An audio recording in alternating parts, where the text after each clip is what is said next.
Saudara yang saya kasih dalam Tuhan Yesus Kristus, kita berjumpa lagi di tahun yang baru 2022. Dan kita akan bersama-sama merenungkan firman Tuhan yang pada kali ini terambil dari kitab Yesaya pasal yang ke-6 ayat yang ke-5. Kita akan bersama-sama berdoa. Kami bersyukur kepadamu ya Tuhan karena Engkau memberikan kesempatan kepada kami untuk memasuki dan menjalani kehidupan di tahun yang baru ini. Kami akan bersama-sama membaca dan merenungkan firman-Mu secara singkat. Kiranya Tuhan beserta dengan kami. Di dalam Kristus kami berdoa.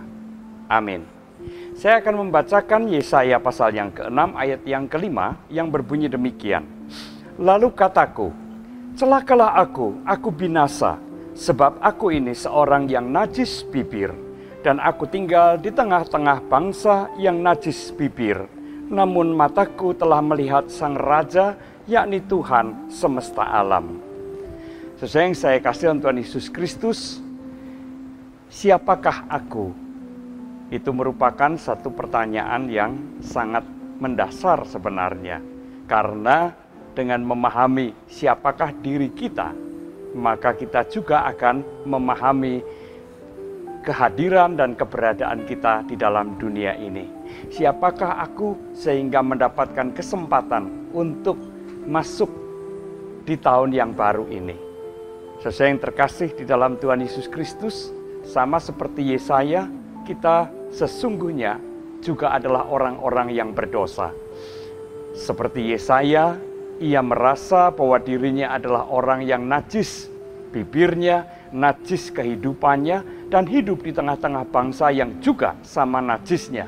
Tetapi Yesaya mendapatkan kesempatan untuk melihat Tuhan dan ia tidak binasa.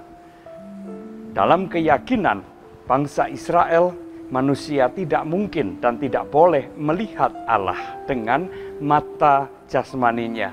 Siapa yang melihat Allah, ia akan binasa. Nah, saudara yang terkasih, kalau Yesaya yang merasa dirinya sebagai orang yang berdosa dan hidup di tengah-tengah bangsa yang berdosa juga, tetapi toh mendapatkan kesempatan untuk melihat Tuhan dan ia tidak binasa, maka itu sungguh suatu anugerah yang diberikan Tuhan kepada Yesaya.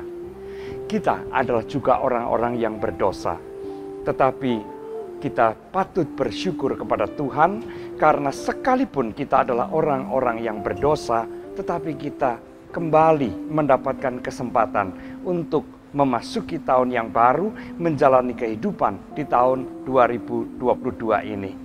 Dan sama seperti Yesaya yang setelah mendapatkan anugerah kemurahan dari Tuhan, maka Yesaya memiliki kesediaan untuk diutus oleh Tuhan.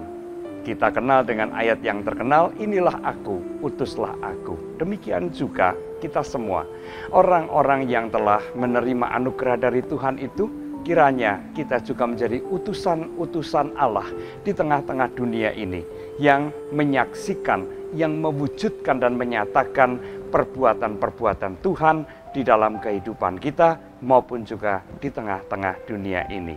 Selamat tahun baru, Tuhan memberkati kita semua. Amin. Mari kita kembali berdoa. Puji syukur dan terima kasih ya Tuhan karena Engkau telah memberikan kesempatan kepada kami untuk menjalani kehidupan di tahun yang baru, tahun 2022 ini. Ya Tuhan, pakailah kami sebagai utusan-utusan-Mu untuk mewujudkan pekerjaan-pekerjaan Tuhan di tengah-tengah dunia ini.